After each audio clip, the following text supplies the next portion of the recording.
武士报》报道说，北京政府利用其在中国的家人，强迫居住在伊斯坦布尔的维吾尔人进行间谍活动。根据该报的伊斯坦布尔通讯社签署的消息，在 WhatsApp 消息中以及中国驻伊斯坦布尔领事馆的谈话记录中，可以看到当局提供了金钱或与他们在中国难民营中的家人取得联系的机会，以交换有关其他流亡维吾尔人的信息。现年29岁的维吾尔人流亡者加乌兰说，他于2011年作为一名大学生来到土耳其。他最后一次访问东突厥散是2016年，当时中国国保人员与他联系。当他返回伊斯坦布尔时，中国间谍继续发送消息，要求提供流亡维吾尔人的消息。其他要求匿名的维吾尔族人告诉该报记者，中国间谍要求他们提供有关土耳其境内联系的消息。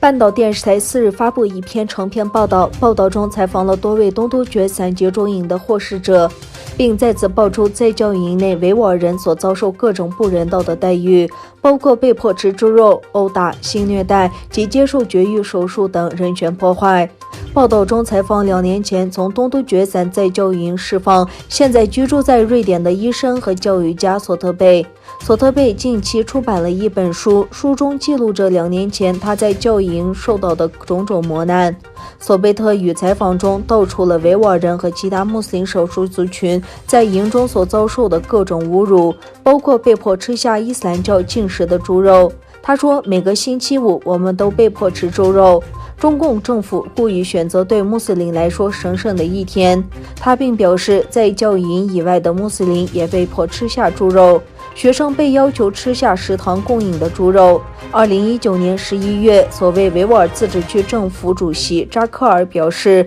维吾尔自治区将成为养猪中心。维吾尔人则反驳此举严重冒犯穆斯林族群。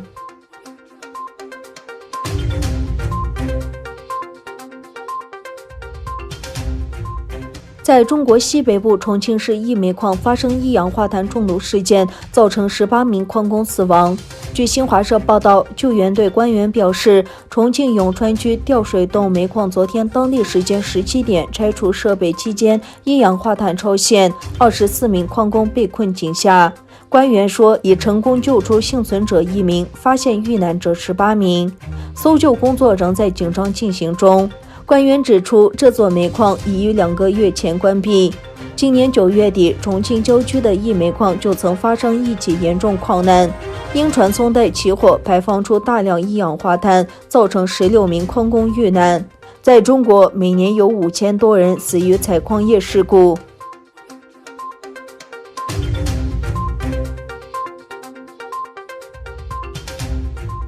美国国务卿蓬佩奥星期五宣布，将对使用或威胁使用恐吓胁迫手段的中共统战部人士实施签证限制。他在声明中说，中国共产党长期致力于传播马克思列宁主义，并在世界范围内施加其影响力。中共统战部通过资助和支持海外组织散播宣传、胁迫和欺凌反对北京政策的人。他指责中共统战部频繁威胁海外学术界、商界、公民社会团体、海外华人群体，其中包括那些公开反对中共在东突厥散、西藏和中国其他地区人权侵害的少数族裔和宗教团体成员，并特别点名恶意收集个人信息的政治恐吓手段。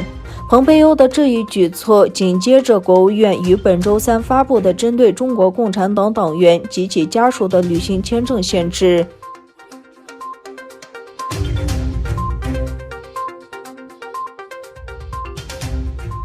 国际足联协会宣布，2021年俱乐部世界杯足球赛将由日本主办。在国际足联的声明中，该赛事原定计划在中国举行，但由于武汉病毒的流行而推迟，将于2021年12月在日本举行。